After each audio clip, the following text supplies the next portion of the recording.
Tengah kembali bergejolak. Iran melancarkan serangan rudal ke Israel pada Minggu malam 7 Juni 2026 waktu setempat.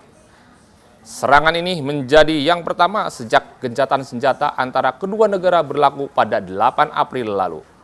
Teheran menegaskan aksi tersebut merupakan respon atas serangan militer Israel yang terus dilakukan di Lebanon.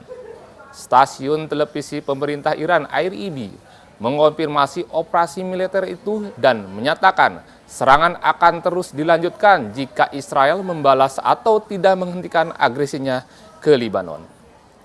Di pihak lain, media Israel Channel 12 melaporkan Iran menembakkan 3 gelombang rudal ke wilayah Israel.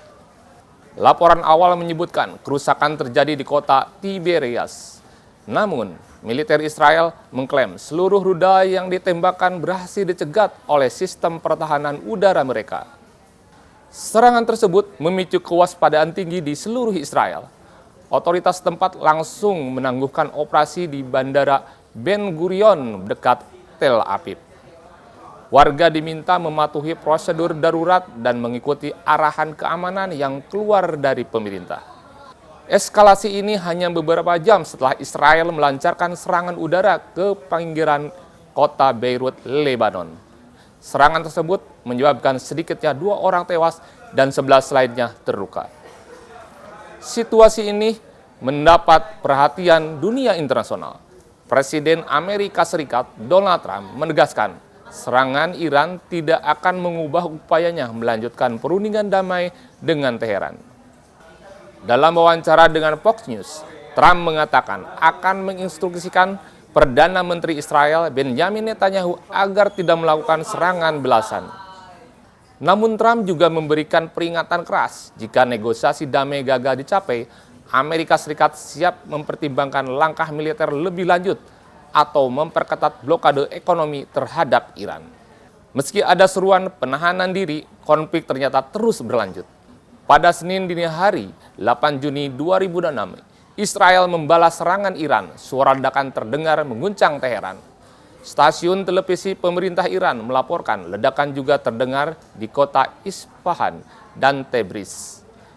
Kantor berita IRNA menyebutkan sedikitnya 2 ledakan dahsyat terjadi di Teheran, 3 ledakan lainnya terdengar di Isfahan. Pasukan pertahanan Israel atau IDF mengklaim telah menyerang target-target militer di wilayah tengah dan barat Iran. Angkatan Udara Israel disebut menargetkan fasilitas dan infrastruktur militer yang berkaitan dengan operasi Iran.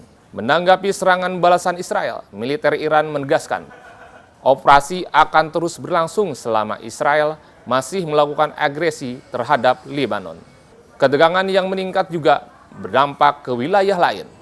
Israel memutuskan menutup seluruh penyeberangan menuju jalur Gaza dan menghentikan pengiriman bantuan kemanusiaan mulai Senin hingga waktu yang belum ditentukan.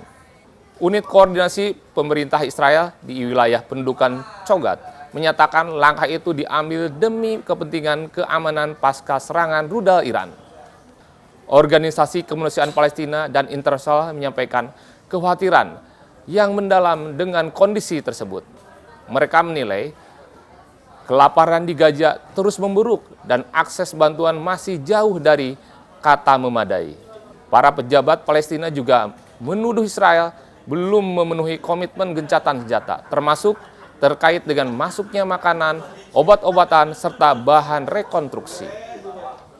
Terbaru, Iran kembali membalas serangan Israel Senin 8 pagi waktu setempat. Korps Garda Revolusi Iran melancarkan serangan terhadap pangkalan udara Israel di Nepatim dan Tel Nob.